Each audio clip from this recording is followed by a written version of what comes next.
فوز أمري إلى الله إن الله بصير بالعباد ولا حول ولا قوة إلا بالله العلي العظيم حسبنا الله ونعم الوكيل نعم المولى ونعم النصير أعوذ بالله من الشيطان اللعين الرجيم بسم الله الرحمن الرحيم الحمد لله الذي لا مضاد له في ملكه ولا منازع له في أمره ولا شبيه له في عظمته ثم الصلاة والسلام على رسوله الكريم الأمي المكي المدني القرشي الهاشمي أبي القاسم محمد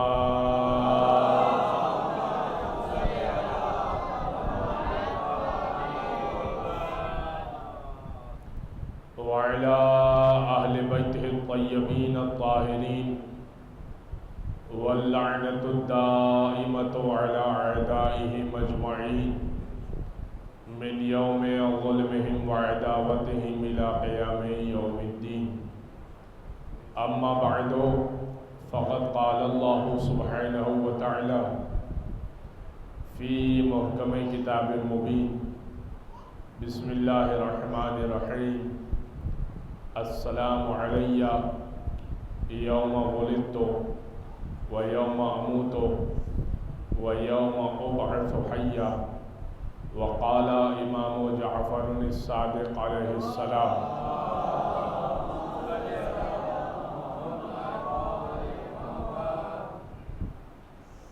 أشهد أنك كنت نورا أشهد أنك قد أقمت الصلاة وآتيت الزكاة وأمرت بالمعروف ونهيت عن المنكر وتلوت الكتاب حق تلاوته صلوات على محمد وآل محمد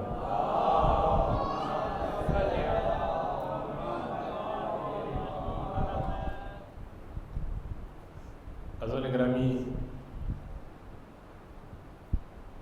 سلسلے وار گفتگو کی یہ 8ویں گفتگو ہے، اور جیسے کہ میں نے عرض کیا تھا کہ یہ عنوان مکمل نہ ہو پائے گا زیارت وارثہ کا۔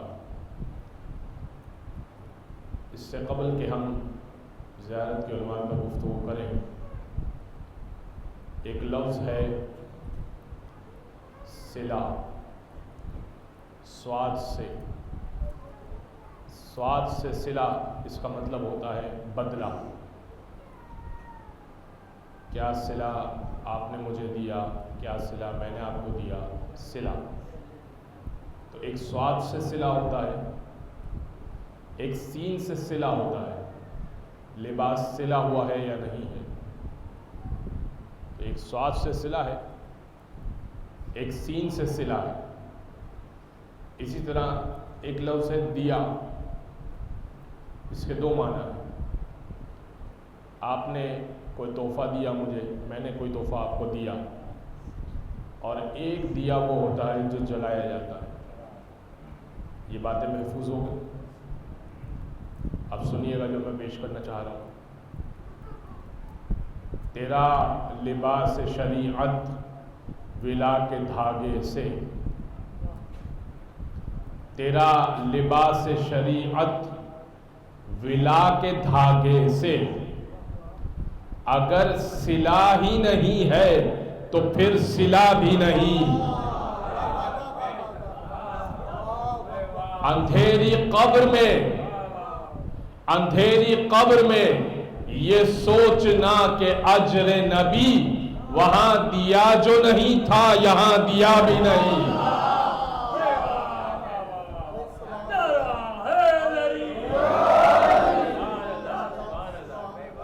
بغیر حب علی کے جو پڑھ رہا ہے نماز، بغیر حب علی کے جو پڑھ رہا ہے نماز، نماز پڑھ بھی رہا ہے ہوئی ادا بھی نہیں۔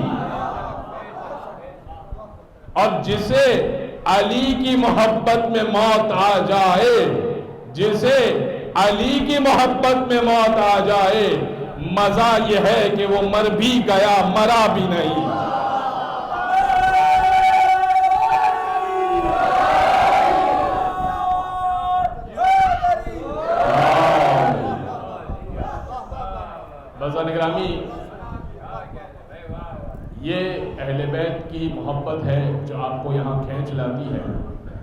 اور یقین جانیں کہ اگر در اہل بیت نہ ہو تو آپ مجھے ایمان سے بتائیں کہ علی کے جیسا کوئی اور امام ہے کہاں کہ جس کے پاس ہم جائیں، اگر ہم چلے بھی جائیں تو وہ بھاگ جاتے ہیں، ہم تو چلے جائیں وہ تو بھاگ جائیں گے، تو علی جیسا امام کہاں سے لائیں گے؟ بس گرامی میں اپنے موضوع سے متصل ہونے کے لیے ایک روایت آپ کی خدمت میں پیش کر دوں۔ دیکھیے یہ جو زیارت ہے، یہ زیارت میں نے متعدد مرتبہ یہ عرض کیا آپ کی خدمت میں کہ زیارت آپ گھر سے بیٹھ کر پڑھ سکتے ہیں، آپ زیارت اپنے بستر پر لیٹے لیٹے پڑھ سکتے ہیں، آپ زیارت اپنی چھت پر بلند ہو کے پڑھ سکتے ہیں، زیر آسمان پڑھ سکتے ہیں۔ کل میں نے عرض کیا تھا کہ جب امام حسن نے پوچھا کہ اس کا کیا اجر ہے جو آپ کی زیارت کرے، تو امام حسن نے فرمایا کہ تو رسول خدا نے فرمایا کہ کیا اجر ہے، وہ میں نے کل پیش کر دیا۔ آج ایک نئے زاویے سے میں آپ کی خدمت میں پیش کرنا چاہتا ہوں کہ زیارت اگر کوئی پڑھنا چاہے تو وہ کیوں پڑھے۔ خاص یہ زیارت وارثہ چونکہ عنوان ہے، لہذا زیارت وارثہ کے عنوان سے گفتگو کروں گا۔ چھٹے امام کے پاس ایک شخص آیا، اللہم صلی اللہ علیہ وسلم، اور کہنے لگا فرزند رسول دور ایسا ہے، امام کا دور ایسا تھا کہ بنو عباس اور بنو امیہ تخت کے لیے لڑ رہے تھے، اور ایسے میں جب کوئی مومن ان کے ہاتھ لگتا تھا تو کسی کا غصہ کسی پہ اتر جاتا تھا۔ کہا فرزند رسول دور ایسا ہے کہ جب اپنے گھر سے نکلو تو یہ یقین نہیں ہوتا کہ گھر واپس امان میں کے ساتھ پہنچو، اور مال کی حفاظت کا بھی یقین نہیں ہوتا، اور پیچھے گھر والوں کو جو چھوڑ کے آیا ہوتا ہوں تو ان کی حفاظت کا بھی خدشہ رہتا ہے۔ کوئی ایسا نسخہ بتائیے کہ اپنی جان کا بھی یقین رہے، مال کی حفاظت کا بھی یقین رہے، اور چھوڑے ہوئے گھر والوں کی حفاظت کا بھی اطمینان رہے۔ امام نے فرمایا میرے جد کی زیارت وارثہ پڑھ کے نکلا کرو، جب تم یہ زیارت وارثہ پڑھ کے نکلو گے تو امام حسین کی امان میں رہو گے، اور جب تک کہ تم گھر نہیں لوٹو گے امام حسین تمہارے ضامن بن کے رہیں گے۔ لہذا زیارت وارثہ کو اپنی عادت بنا دیجئے۔ گھر سے جب نکلیے، ایک شخص نے رزق کی شکایت کی۔ اب یہ تو دیکھیں حالات، اب اس زمانے کے حالات اور اس زمانے کے حالات مختلف نہیں ہیں۔ انسان گھر سے نکلتا ہے، نہیں معلوم کسی حادثے کا شکار ہو جائے، نہیں معلوم حالات خراب ہو جائے، نہیں معلوم پیچھے گھر میں ڈکیتی چوری ہو جائے، مال لوٹ لیا جائے، اس کا چیزیں لوٹ لی جائے اس کی۔ زیارت وارثہ پڑھ کے نکلی ہے، چھٹے امام کی حدیث۔ ایک شخص نے رزق کی تنگی کی شکایت کی، کہا فرزند رسول رزق کا مسئلہ ہے، اور آج مومنین ماشاءاللہ علم عباس کی وجہ سے بہت تعداد میں آئے، 8 محرم کی وجہ سے رزق کے لیے بہت مومنین پریشان ہے، کیونکہ انفلیشن بہت بڑھ گئی ہے، بہت زیادہ مہنگائی بڑھ گئی ہے، تو ہر گھر میں کچھ نہ کچھ پریشانی ہے۔ میں بھی یہاں اگر آپ کو تسلی سے بیٹھا ہوا نظر آ رہا ہوں، یا کوئی مومن آپ کو تسلی سے بیٹھا ہوا نظر آ رہا ہے، تو ضروری نہیں ہے کہ وہ واقعی مطمئن ہو۔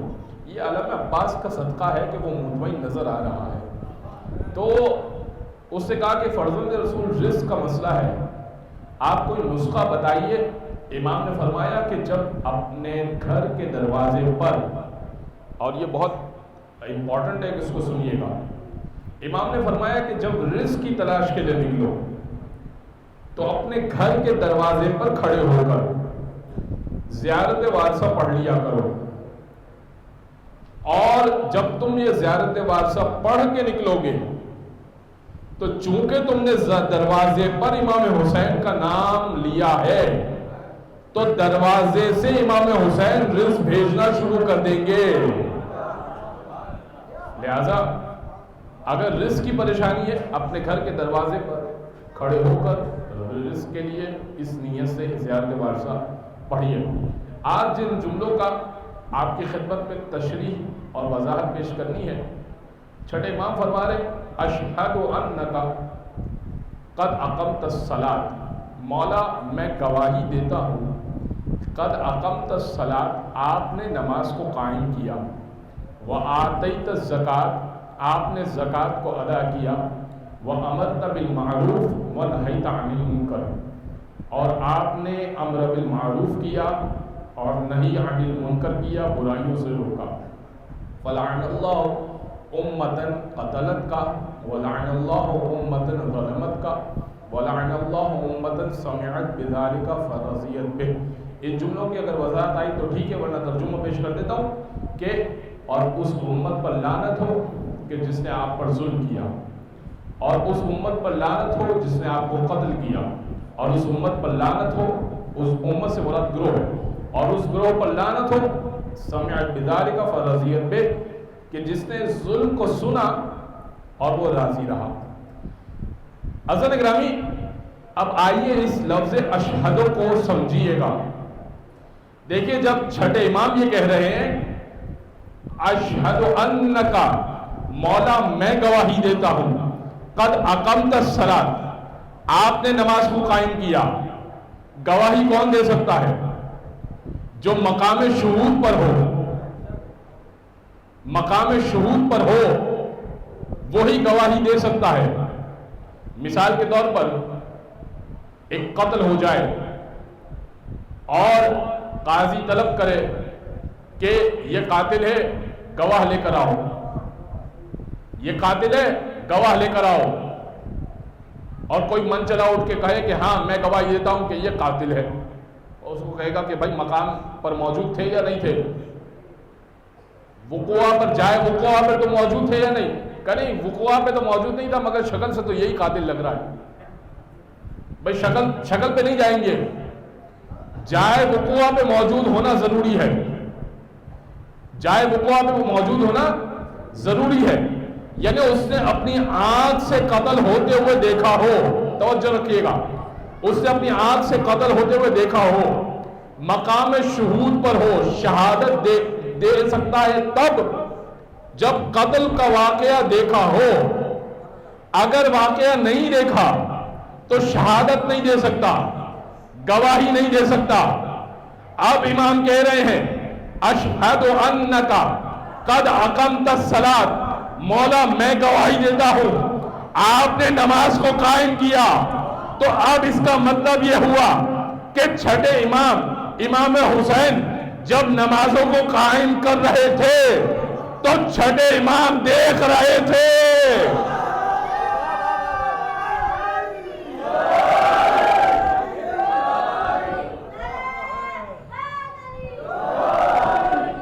چھٹے امام شہود کی منزل پر تھے، تبھی وہ کہہ سکتے ہیں اشہد انک قد اقمت الصلاۃ، میں گواہی دیتا ہوں آپ نے نماز کو قائم کیا۔ اب کوئی یہ نہ کہے کہ ارے چھٹے امام کا دور تو بعد کا دور ہے اور حسین کا دور تو پہلے کا دور ہے۔ حضور یہ نور پرانے نور ہے۔ حدیث قصہ آپ کو یاد نہیں ہے جب رسول خدا نے ہاتھوں کو بند کر کے ایک ہاتھ سے اشارہ کیا تھا اور انگلی ایک جانب تھی، مٹھی سے اشارہ کیا تھا، اور ایک آسمان کی جانب انگلی کی تھی، اور کیا کہا تھا وَأَوْمَا بِيَدِ الْيُمْنَى إِلَى السَّمَاءِ، سیدھے ہاتھ کی پہلی انگلی سے کہا تھا اللہم اشہد ہؤلاء من اہل بیتی، پالنے والے تو گواہ رہنا یہ ہے میرے اہل بیت۔ تو ابھی تو اہل بیت میں فقط حسین تک موجود ہیں، فقط حسین تک موجود ہیں، اور ہم تو اہل بیت میں محمد باقر کو بھی لے رہے ہیں، امام زین العابدین کو بھی لے رہے ہیں، محمد باقر کو بھی لے رہے ہیں، جعفر صادق کو بھی لے رہے ہیں، موسی کاظم کو بھی لے رہے ہیں، الی آخر مہدی تک کو لے رہے ہیں۔ کیسے لے رہے ہیں؟ کیسے لے رہے ہیں؟ سوال تو یہ ہے کہ جب حضور نے چادر کو تان کے کہا کہ اللہم اشہد ہؤلاء من اہل بیتی، پالنے والے یہ تو گواہ رہنا یہ ہے میرے اہل بیت، تو فقط یہ ہے ہوئے نا اہل بیت، یہ پنجتن اہل بیت ہوئے، بقیہ اہل بیت میں شامل نہیں ہونے چاہیے تھے. یاد رکھیے جب جبریل نے پوچھا تھا کہ چادر کے نیچے کون ہے, یا رب ومن تحت الکسا, پالنے والے چادر کے نیچے کون ہے, میں ہاتھ جوڑ کے عرض کروں گا جبریل تم تو محمد مصطفیٰ کو بھی جانتے ہو, علی کو بھی جانتے ہو, فاطمہ کو بھی جانتے ہو, حسن کو بھی جانتے ہو, حسین کو بھی جانتے ہو, تو پھر پوچھ کیوں رہے ہو چادر کے نیچے کون ہے؟ عجب نہیں, جبریل کا جواب ہو چادر کے نیچے پانچوں اکٹھے ہو چکے ہیں, نور یکجا ہو چکے ہیں, وہی محمد پہ اتارنی ہے. کیسے معلوم کروں ان میں سے نور محمد کون سا ہے؟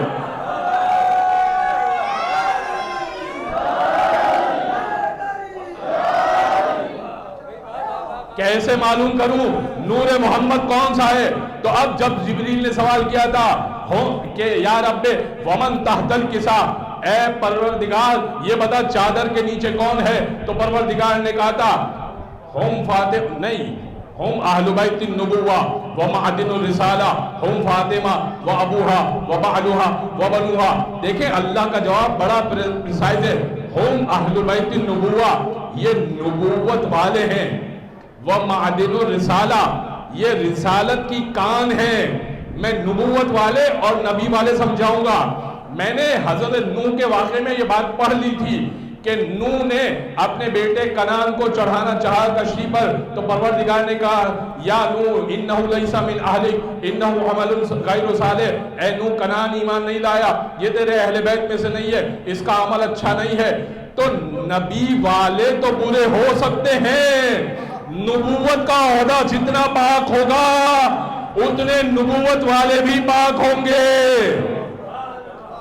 اللہ یہ نہیں کہہ رہا یہ نبی والے ہیں, ہم اہل بیت النبی نہیں کہہ رہا, ہم اہل بیت النبوہ کہہ رہا ہے, یعنی عہدے سے تعارف کروا رہا ہے, یعنی عہدہ میرا جتنا پاک ہے اتنے یہ پاک ہیں.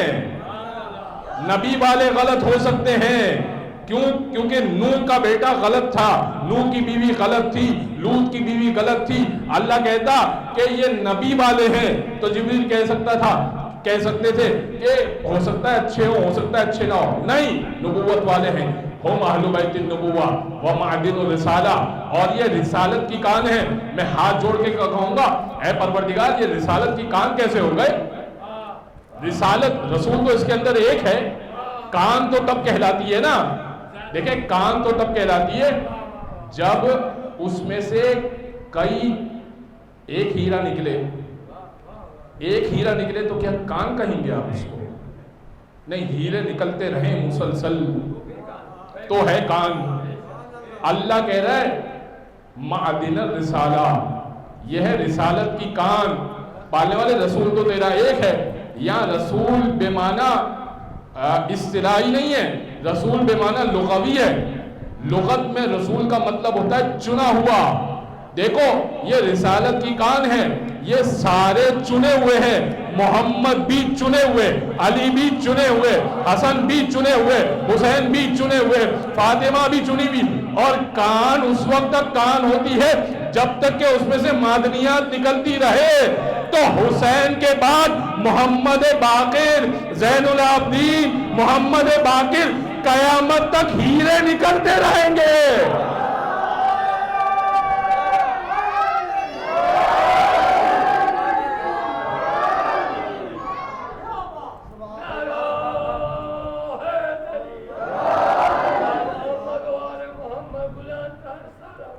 اللہم صلی علی محمد. رسالت کی کان ہے. لہذا امام جب کہہ رہے ہیں اشہدو, میں گواہی دیتا ہوں, تو اس منزل پر ہیں کہ گواہی دے سکتے ہیں, شہود کی منزل پر ہیں. اشہد انک قد اقمت الصلاۃ, میں گواہی دیتا ہوں کہ حسین نے نماز کو قائم کیا. نماز قائم کرنے کا مطلب آپ سمجھتے ہیں؟ دیکھیں میرے اور آپ کے مرحلے پر اور ہے, امام کے مرحلے پر اور ہے. میرے اور آپ کے مرحلے پر نماز قائم کرنے کا مطلب یہ ہے کہ نماز توجہ سے پڑھی جائے. اقیموا الصلاۃ وآتوا الزکوٰۃ، نماز قائم کرو، زکوٰۃ ادا کرو، نماز توجہ سے پڑھو. اس کی مثال پیش کر دیتا ہوں کہ امام زین العابدین کے دور میں اللہم صل علی ایک شخص بڑی تیزی سے نماز پڑھ رہا تھا، بڑی ہی تیزی سے نماز پڑھ رہا تھا، اور نماز پڑھنے کے بعد مسجد نبوی میں، اب پیچھے امام تشریف فرماتے امام زین العابدین نے، ایک مرتبہ اس نے نماز ختم کی تو ہاتھوں کو بلند کر کے کہتا ہے کہ پالنے والے، یہ جو نماز میں نے پڑھی، اس نماز کے بدلے جنت میں 70 حور العین عطا فرما. امام اس کے پاس گئے اور فرمانے لگے کہ میاں مہر بھی تو اتنا بھیج دو، بھائی مہر بھی تو اتنا بھیجو، جتنا تم مانگ رہے ہو اتنا تو مہر تم نے نہیں بھیجا. پھر امام نے فرمایا کہ نماز ایسے نہیں پڑھو کہ جیسے کوا دانے کو چگا کرتا ہے، نماز ایسے پڑھو کہ مکمل رکوع و سجود ہو. تیزی سے نماز نہیں پڑھا کرو کہ تب کوا دانے کو چگ رہا ہے، اٹھک بیٹھک، ایسے نماز نہیں ادا کیا کرو.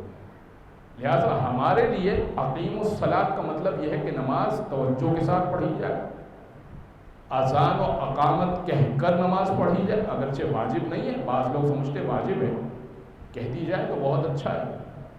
ایک شخص نے یہاں روایت ذہن میں آ گئی تو میں عرض کر دوں، بعض لوگ بیٹے کی خاص خواہش مند ہوتے ہیں. مولا رضا سے کسی نے کہا کہ مولا اللہم صلی علی محمد وعلی، مولا رضا سے اس نے کہا کہ مولا میرے یہاں اولاد تو ہے مگر بیٹے کی خواہش ہے مجھے. امام نے کہا کہ گھر میں بلند آواز سے اذان دیا کرو، اللہ تمہیں بیٹا عطا کرے گا. تو ایک حل یہ بھی ہے کہ اگر کسی کو خاص بیٹے کی خواہش ہو تو اس کو آزما کے دیکھیں، مولا کی حدیث ہے. تو ہمارے لیول پر یہ ہے کہ نماز کو اذان و اقامت کے ساتھ ادا کیے کریں، توجہ کے ساتھ. انسان کی توجہ یہ ہے اقیم الصلاۃ. لیکن امام کے لیول پر کیا ہے؟ اقمت الصلاۃ، آپ نے نماز کو قائم کیا. ہاں کیا ہم یہ کہہ سکتے ہیں کہ امام نماز توجہ سے پڑھے گا؟ تو پڑھتا ہی توجہ سے، بھائی وہ پڑھتا ہی توجہ سے ہے. پھر امام کے لیے کیسے کہا جائے گا کہ قد اقمت الصلاۃ، آپ نے نماز کو قائم کیا؟ اس کا مطلب کوئی اور چیز ہے جو امام کے مرحلے پر ہے، جو ہمارے مرحلے پر نہیں ہے. اب آئیے ذرا ساتھ چلیے میرے، دیکھیے میں اور آپ اگر نماز میں 2 رکوع پڑھ لیں ایک رکعت میں، نماز باطل ہے. کہ بھائی 2 رکوع ہی تو کر رہے ہیں، اللہ کے سامنے 2 مرتبہ تو جھک رہے ہیں. نہیں، تمہارے دل کا نام نماز نہیں ہے. محمد مصطفیٰ نے جیسے کہا ہے ویسے نماز پڑھنی ہے.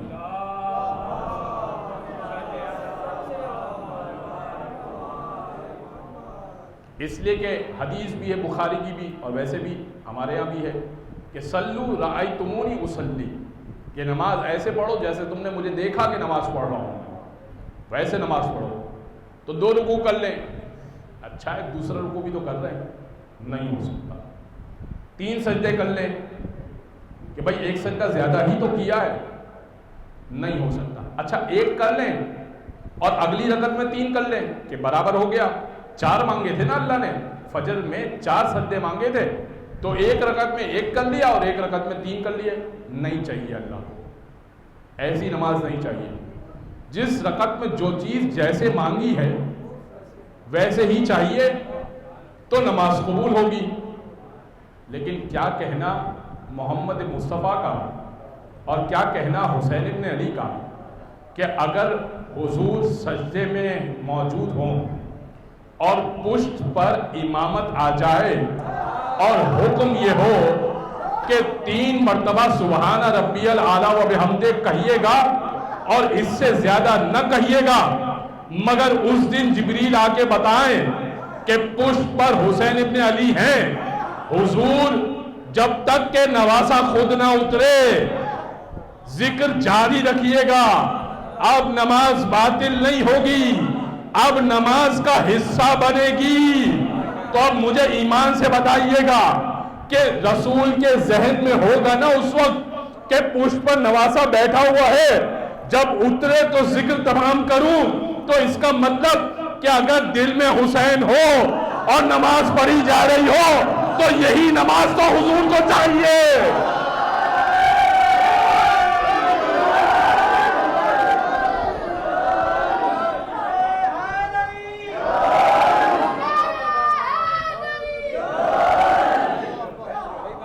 بھئی یہی نماز تو حضور کو چاہیے کہ نماز ہو بھی رہی ہو اور دل میں حسین ابن علی ہو. اگر دل میں حسین نہ ہو تو حضور کو یہ نماز نہیں چاہیے. دماغوں میں حسین ابن علی ہو, دل میں حسین ابن علی بسا ہو. سر مبارک جھکا ہوا تھا, نماز سرور پڑھا رہے تھے, حضور آگے صحابہ پیچھے, وہ فرض اپنا نبھا رہے تھے. محب ایسے میں مسکراتے, حسین گھر سے جو آ رہے تھے, حسین پشت نبی پہ بیٹھے زمانے بھر کو بتا رہے تھے ملے گی جنت, پیے گا کوثر, اسی کو محشر میں چین ہوگا. ملے گی جنت, پیے گا کوثر, اسی کو محشر میں چین ہوگا. نماز اسی کی قبول ہوگی کہ جس کے دل میں حسین ہوگا.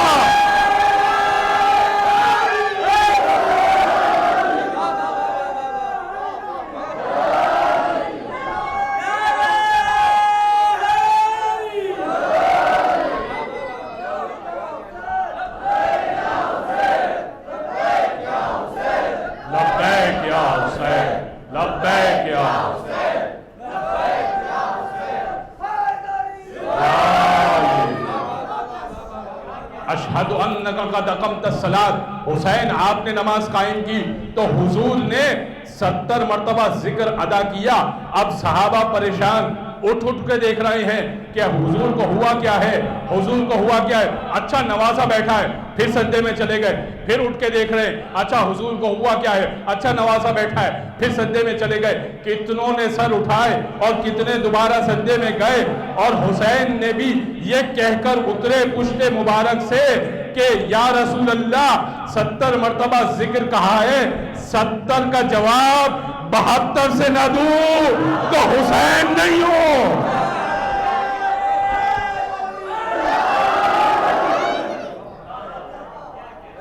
ستر کا جواب 72 سے نہ دوں تو میں بھی حسین و منی وانا من الحسین نہیں ہوں. بس حضرت گرامی, اشہد انک قد اقمت الصلاۃ, نماز ان لوگوں نے قائم کی ہے. یعنی اگر یہ نماز میں دخالت کر دیں تو نماز پہ فرق نہیں آئے گا, نماز کا حصہ بن جائے گی. اس دن سے اب ذکر جتنا بڑھائیے نماز کا ثواب ہے. اچھا یہ ایک روایت ہے, یہ تو آپ کہہ سکتا ہے کوئی کہ بھئی یہ تو قد اقمت الصلاۃ حسین کے لیے روایت آپ نے رسول کی پیش کر دی. کوئی کہہ سکتا ہے چلیں امام حسین کی پیش کر دیتا ہوں. رسول ابھی تکبیر پڑھا رہے تھے, شیخ صدوق نے امالی میں سے لکھا, رسول ابھی تکبیر نواسے کو ساتھ لے کر آئے تھے مسجد نبوی میں, اور یہ ہمارے یہاں پر مسلم ہے اور مستحب ہے. تمام فقہاء نے لکھا کہ مستحب ہے. کیا چیز؟ ابھی اللہ اکبر رسول نے کہا, ابھی کہنا چاہتے تھے کہ نواسے نے کہا, تو نواسے کی ادا اتنی پسند آئی کہ رسول نے کہا, سب نے بھی کہہ دیا, تو نواسے نے دوبارہ کہا. مجھے ایمان سے بتائیے دوسری تکبیر پہ نماز باطل ہوتی ہے یا نہیں ہوتی ہے؟ جان بوجھ کر دوسری تکبیر پہ نماز باطل ہے یا نہیں ہے؟ حسین نے دوبارہ کہا, رسول نے دوبارہ کہا, آقا نے تیسری مرتبہ کہا, رسول نے تیسری مرتبہ کہا, آقا نے چوتھی مرتبہ کہا, رسول نے چوتھی مرتبہ کہا, آقا نے پانچویں مرتبہ کہا, رسول نے پانچویں مرتبہ کہا, آقا نے چھٹی مرتبہ کہا, رسول نے چھٹی مرتبہ, آقا حسین نے ساتویں مرتبہ کہا تو رسول نے ساتویں مرتبہ. بس اس کے بعد امام حسین نے مزید تکبیر نہ کہی تو رسول نے بھی نہیں کہی اور وہیں سے علم شروع کی. یہی سبب ہے کہ تمام شیعہ فقہا نے یہ لکھا کہ تکبیرۃ الاحرام سے پہلے، میں خود اس پر عمل کرتا ہوں، تکبیرۃ الاحرام سے پہلے 6 مرتبہ تکبیر کہنا سنت حسین ہے، لہذا تکبیر کہنا مستحب ہے. 6 مرتبہ تکبیر کہنا. اب مجھے یہ بتائیے گا کہ اس دن جو حسین نے 6 مرتبہ اضافی تکبیر کہی، میں اور آپ کہتے تو نماز باطل ہوتی. حسین نے کہی تو رسول نے کہی تو آج تک مستحب ہے. یہ ہے اشہد انک قد اقمت الصلاۃ. اے حسین، نمازوں کو آپ نے قائم کیا ہے. یہ ہے نماز قائم کرنا. 6 مرتبہ تکبیر کہیے، اس کے بعد تکبیرۃ الاحرام کی نیت سے 7ویں مرتبہ تکبیر کہیے. کہ ہو سکتا ہے آپ کے لیے نیا مسئلہ ہو، فقہی مسئلہ، لیکن یہ مستحب ہے. یہ سنت حسین ابن علی، یعنی ابھی یہ بچپنے میں ہے حسین، اور شریعت محمدی بن رہی ہے حسین کو دیکھ کر. وَآتَيْتَ الزَّكَاةَ وَأَمَرْتَ بِالْمَعْرُوفِ وَنَهَيْتَ عَنِ الْمُنكَرِ. آج مجھے کہا گیا تھا کہ اختصار سے پڑھیے گا، اس لیے کہ جلوس کے لیے آپ حضرات انتظار فرما رہے ہیں. تو میں نے سوچا تھا کہ کل اس جملے کی، چونکہ شب عاشور اشہد انک کنت نورا فی الاصلاب الشامخۃ، آپ ایک نور تھے، پاک صلبوں میں، پاک رحموں میں رہے، اس پر میں کچھ بیان کرتا، لیکن اب اس کے اوپر ہی بیان نہ ہو سکا تو کیا عرض کروں. وَآتَيْتَ الزَّكَاةَ، آپ نے زکوٰۃ ادا کی. وَأَمَرْتَ بِالْمَعْرُوفِ، آپ نے امر بالمعروف کیا. وَنَهَيْتَ عَنِ الْمُنكَرِ، امام نے کہا تھا نا اِنِّي لَمْ أَخْرُجْ عَشِرًا وَلَا بَطِرًا وَلَا مُفْسِدًا، میں فساد اور شرارت کے لیے نہیں نکل رہا، بل خرجت لطلب الاصلاح فی امت جدی، امت کی اصلاح کے لیے نکل رہا ہوں. لہذا امام نے نہی عن المنکر کیا. بہت ایگزامپلز اور بہت ساری باتیں ذہن میں آ رہی ہیں، وقت کم ہے. آگے کے جملوں کو میں ذرا سا پیش کر رہا ہوں. فَلَعَنَ اللَّهُ أُمَّةً قَتَلَتْكَ، اے حسین جس گروہ نے آپ کو قتل کیا اس پر لعنت ہو. یہ گروہ چھوٹا ہے، چھٹے امام کہہ رہے ہیں اس گروہ پر لعنت جس نے آپ کو قتل کیا. یہ گروہ چھوٹا ہے، یہ چھوٹا گروہ ہے، تھوڑے سے لوگ تھے جنہوں نے قتل کیا تھا. پھر امام کہہ رہے ہیں وَلَعَنَ اللَّهُ أُمَّةً ظَلَمَتْكَ، اور اس گروہ پہ لعنت جس نے آپ پر ظلم کیا. تو اس کا مطلب یہ گروہ تھوڑا سا بڑا ہے، کیونکہ ظلم بعد میں بھی ہوا. لاش کو پامال کیا گیا، اسیر کیا گیا، اہل بیت کو ظلم چلتا رہا. اس سے پہلے بھی ظلم ہوا، مولا کو نکالا گیا مدینے سے. تو اب یہ گروہ بڑا ہے، تو ایک چھوٹے گروہ پر لعنت کی، اس سے تھوڑا دائرہ بڑا، اس گروہ پر بھی لعنت. تو قتل کرنے والوں پر لعنت، ظلم کرنے والوں پہ لعنت. آخری گروہ جو ہے وہ قیامت تک کے لعنت ہے. وَلَعَنَ اللَّهُ أُمَّةً سَمِعَتْ بِذَلِكَ فَرَضِيَتْ بِهِ، اور اس گروہ پہ لعنت جس نے اس ظلم حسین ابن علی کو سنا، جو امام حسین پر ظلم ہوا اس کو سنا، فَرَضِيَتْ بِهِ، اور راضی ہو گیا کہ ہاں یہ ٹھیک ہوا تھا، اس پر بھی لعنت. اور یہ آپ کو ابھی بھی مل جائیں گے. نیٹ کھولیے، انٹرنیٹ کھولیے تو امام جعفر صادق کی لعنت کے مصداق مل جائیں گے آپ کو. تھوڑا سا دور جائیے، اسی سیکٹر میں کہیں نہ کہیں مل جائیں گے آپ کو، کہیں نہ کہیں مل جائیں گے. یہ گروہ قیامت تک رہے گا. فرضیت پہ راضی ہے، یہ اسی کیٹیگری کا ہے جو قتلت کا ہے، کہ جس نے قتل کیا. یعنی یہ جیسے راضی ہے نا، اگر یہ وہاں ہوتا تو امام کے قتل میں شامل ہوتا. راضی ہونے کا کیا مطلب ہے؟ اگر تم ہوتے تو قتل میں بھی شامل ہوتے. لہذا راضی ہونا بہت دور تک لے جائے گا معاملہ. اور یہ یاد رکھیے گا، لعنت بری چیز نہیں ہے. لعنت کیا ہے؟ برات کا اظہار، بیزاری کا اظہار. سورہ حجرات کی آیت ہے، ان الذین یؤذون اللہ ورسولہ لعن اللہ، کہ وہ لوگ کہ جن لوگوں نے اللہ اور اس کے رسول کو اذیت دی، لعنہم اللہ فی الدنیا والآخرہ وأعد لہم عذابا مہینا، جن لوگوں نے اللہ اور اس کے رسول کو اذیت دی دنیا میں بھی لعنت، آخرت میں بھی لعنت، وأعد لہم عذابا مہینا، اور ان کے لیے بڑا عذاب تیار ہے۔ تو اظہار بیزاری کرنی ہے، لعنت کرنی ہے۔ آپ یہ نہیں کہہ سکتے کہ بھائی وہ ان کے گھر کا مسئلہ تھا، وہ ان کی یہ رشتہ داری لگتی تھی، بھائی ابو لہب کی بھی چچا والی رشتہ داری لگتی تھی، رشتہ داریوں میں ابو جہل کی بھی کچھ نہ کچھ رشتہ داری لگتی تھی۔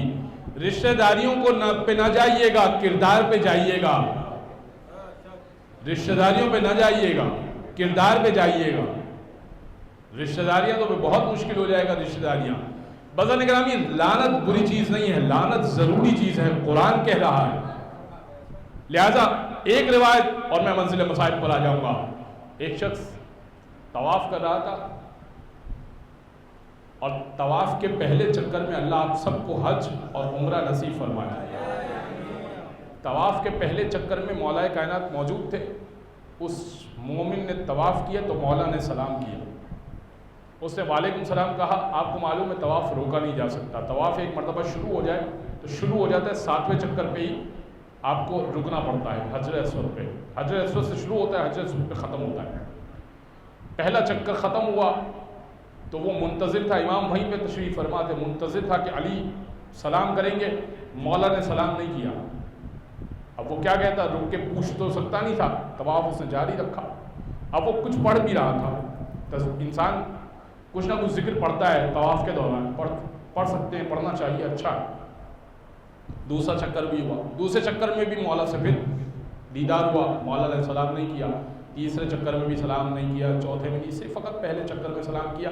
جب 7واں چکر اس کا مکمل ہو گیا اور پھر اس نے مقام ابراہیم کے پیچھے 2 رکعت نماز فوراً چونکہ پڑھنی ہوتی ہے، پڑھنے کے بعد مولا کائنات کے پاس گیا، کہنے لگا یا علی، بڑی عجیب بات ہے، پہلے چکر میں تو آپ نے سلام کیا لیکن بقیہ چکروں میں آپ نے سلام نہیں کیا، کوئی ناراضگی ہو گئی، کچھ غلط پڑھ دیا میں نے، کوئی غلط دعا پڑھ دی؟ امام کہنے لگے نہیں، پہلا جب چکر تو لگا رہا تھا، طواف کر رہا تھا کعبے کا، تو پہلے چکر میں تو ہم اہل بیت پر درود بھیج رہا تھا، تو میں نے تجھ کو سلام کر دیا۔ تو اس نے کہا کہ کاش مولا میں دوسرے چکر میں بھی آپ پر درود بھیجتا، اور تیسرے میں بھی، اور چوتھے میں بھی، اور 5ویں میں بھی۔ اس نے کہا، امام نے کہا کہ اور تو دوسرے اور تیسرے اور چوتھے میں اور 5ویں میں، بقیہ چکروں میں ہم اہل بیت کے دشمنوں پہ لعنت بھیج رہا تھا۔ اس نے کہا کاش مولا کہ میں بقیہ چکر میں بھی آپ پر درود بھیج رہا ہوتا تو آپ مجھ پر سلام تو بھیجتے۔ امام نے کہا نہیں، تو سمجھا نہیں، سلام کا جواب ہے واجب۔ میں یہ تو برداشت کر سکتا ہوں کہ درود میں سلام کے جواب کے برابر وقفہ آ جائے، مگر لعنت میں یہ بھی برداشت نہیں کر سکتا کہ کوئی لعنت کی تسبیح نکال رہا ہو تو سلام کے جواب کے برابر وقفہ آ جائے۔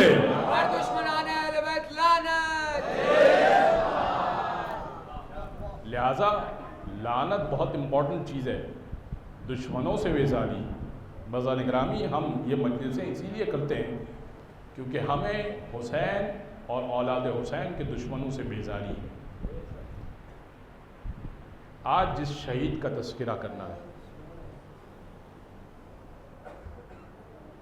اس شہید کے لیے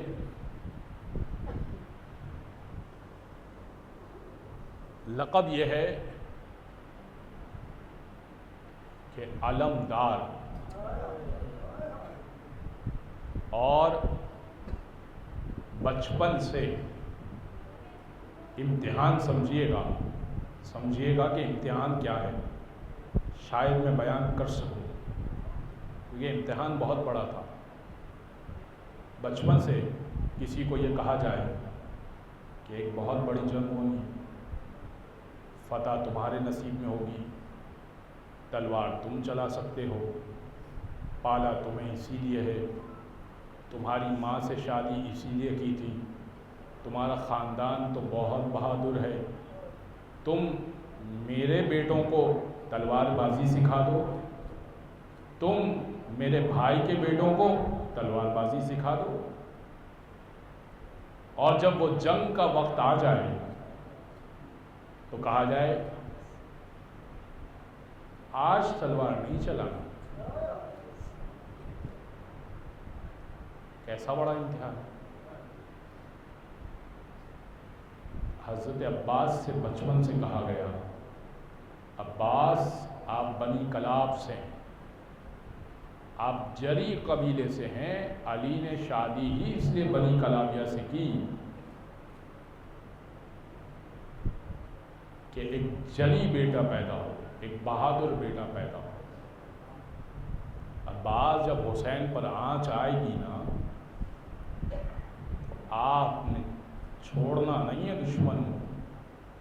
عباس علی اکبر کو سکھا دیجئے تلوار بازی، عباس قاسم کو نیزہ بازی سکھا دیجئے۔ ہر ایک نے تربیت لی عباس سے۔ صفین کے معرکے میں حضرت عباس نے بھی اپنا حصہ ڈالا، لیکن اللہ نے امتحان میں حضرت عباس بار بار ابوالفضل عباس آتے ہیں، آقا جنگ کی اجازت تو دیجیے۔ نہیں عباس جنگ کی اجازت نہیں دے سکتے، آپ سے وصال آ رہے ہیں۔ آخری میں سب سے آخری شہید جو ہے نا حضرت علی اصغر سے پہلے وہ مورخین نے لکھا کہ حضرت عباس ہے۔ حضرت عباس نے کہا کہ آقا اب تو گود کے پالے اون و محمد کے لاشیں بھی اٹھا کر لے کر آ گیا، میں نے اپنے ہاتھوں سے پالا، میں ان کے لاشیں لے کر آ گیا، اب تو آپ کے بچپن کے دوست کا لاشا بھی لے کر آ گیا، اب تو مجھے اجازت دے دیں۔ کہا عباس آپ میرے لشکر کے علم بردار، فَنَظَرَ يَمِينًا وَشِمَالًا، آقا عباس نے دائیں دیکھا، بیٹا جہاں جگہ ملے بیٹھ جائیے، عباس نے دائیں دیکھا، عباس نے بائیں دیکھا، اور کہا آقا اب وہ لشکر رہا کہاں، لاشوں کا تو ایک ڈھیر ہے، اب وہ لشکر تو ختم ہو گیا۔ آقا حسین نے پھر بھی اجازت نہیں، حضرت عباس خیمے میں گئے، جناب سکینہ سے چھوٹے چھوٹے 200 کے قریب بچے ہیں، روایت میں لکھا ہے، جو شام کے راستے میں کچلے جا چکے، چھوٹے چھوٹے بچے آئے جناب سکینہ سے کہنے لگے تم تو حیدر کرار کی پوتی ہو، تم کوئی پانی کی سبیل کیوں نہیں کرتی؟ ہاتھوں میں کوزے ہیں، ہاتھوں میں کوزے ہیں، اور جناب سکینہ کے پاس آئی ہوئی ہے۔ جناب سکینہ کہنے لگی ارے میں ابھی اپنے چچا کو بولوں گی نا فوراً پانی آ جائے گا۔ یہ سننا تھا کہ جناب سکینہ کو حضرت عباس نے گود میں اٹھا لیا۔ ہاں جب تم بھی علم دیکھو گے نا تو علم خالی نہیں ہوگا، مشق سکینہ ساتھ میں لگی ہوئی ہوگی۔ حضرت عباس نے فوراً جناب سکینہ کو گود میں اٹھایا، آقا مسند پہ بیٹھے تھے، دور سے جناب سکینہ کو چچا بھتیجی کو آتے ہوئے دیکھا، ایک جملہ جناب سکینہ سے کہا، ایک جملہ حضرت عباس سے کہا۔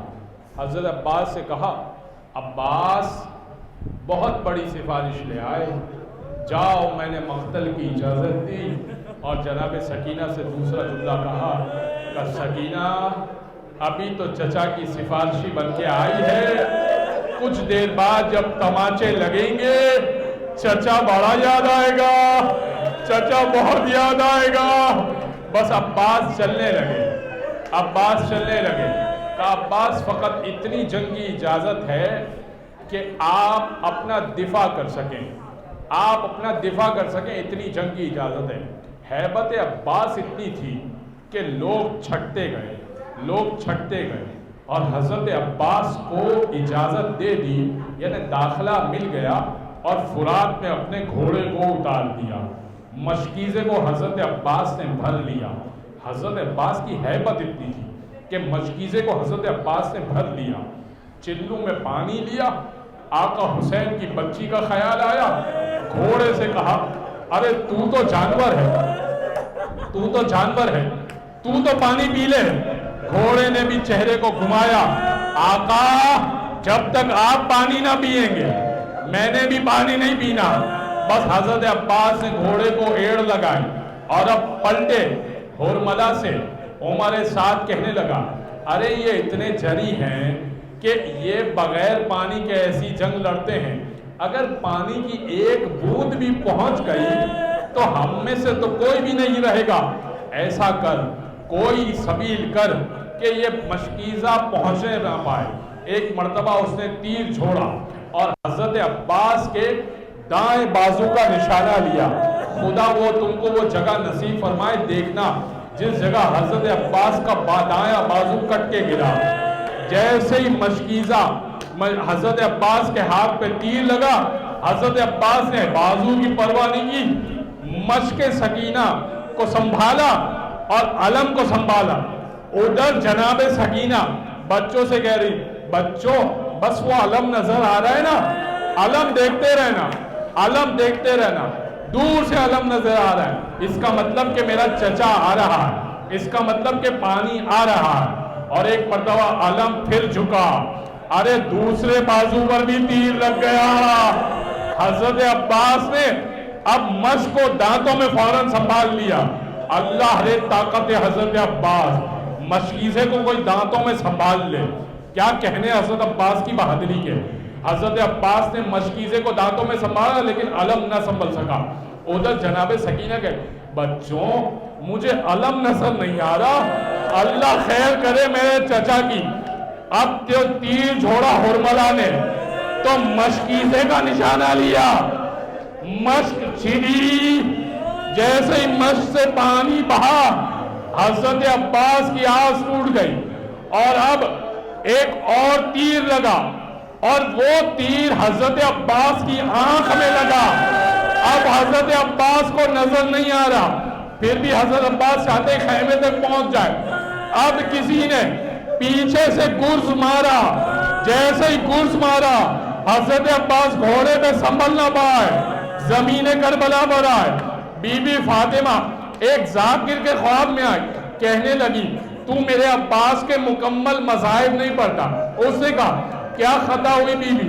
کہنے لگی ارے ہر شہید جب گرتا تھا ہاتھوں کا سہارا لیتا تھا، میرا عباس واحد شہید ہے جب زمین کربلا پر گرا بغیر سہارے کے گرا۔ بس سنتے جائیے گا۔ امام حسین پہنچے، آواز دی، امام حسین پہنچے، اور پہنچنے کے بعد ایک جملہ کہا، دو جملے کہے، الان انکسر ظہری، آج میری کمر ٹوٹ گئی، وشمت ابی عدوی، اور اب دشمن مجھے تانے دیا کرے گا، لاؤ عباس لے کر آؤ، لاؤ عباس لے کر آؤ۔ عباس اب میں دوسرا عباس کہاں سے لاؤں گا؟ اور اب عباس کے سر کو اپنی گود میں رکھا۔ بس دو جملے سن لو، تم رو چکے۔ عباس کے سر کو اپنی گود میں رکھا، کہا عباس کوئی خواہش ہے، کوئی حاجت ہے؟ کہاں میں نے ام البنین سے سنا تھا، سن لو، دو جملے سن لو۔ کہاں میں نے ام البنین سے سنا تھا، اپنی مادر گرامی سے سنا تھا، جب میں پیدا ہوا تھا تو میں نے آپ کی زیارت کی تھی، اور اب میں جب جانے والا ہوں اس دنیا سے تو میں چاہتا ہوں کہ آپ کی زیارت کروں، مگر میری ایک آنکھ میں تیر ہے اور ایک آنکھ میں خون ہے، مولا اگر زحمت نہ ہو تو ابا کے دامن سے میری آنکھ کے خون کو صاف کر دیجئے گا، اور مولا میں یہ زحمت بھی آپ کو نہ دیتا اگر میرے بازو سلامت ہو دے۔ حسین نے آنکھوں سے خون کو صاف کیا، عباس کوئی دوسری حاجت ہے، بس میں نے تمام کر دیا، میں نے وہ حاجتیں نہیں پڑھ رہا، آپ بہت سن چکے، میں وہ حاجتیں نہیں پڑھ رہا جو امام حسین نے بیان کی۔ کہا کہ عباس کوئی دوسری خواہش ہے؟ کہاں آقا میری لاشے کو خیمے میں نہ لے جائیے گا۔ کہا عباس خیمے میں کیوں نہ لے کے جاؤں؟ کہا خیمے میں اس لیے نہ لے کے جائیے گا، سکینہ سے وعدہ کیا تھا پانی لے کے آؤں گا، میں سکینہ سے شرمندہ ہوں۔ ماتم ابوالفضل عباس۔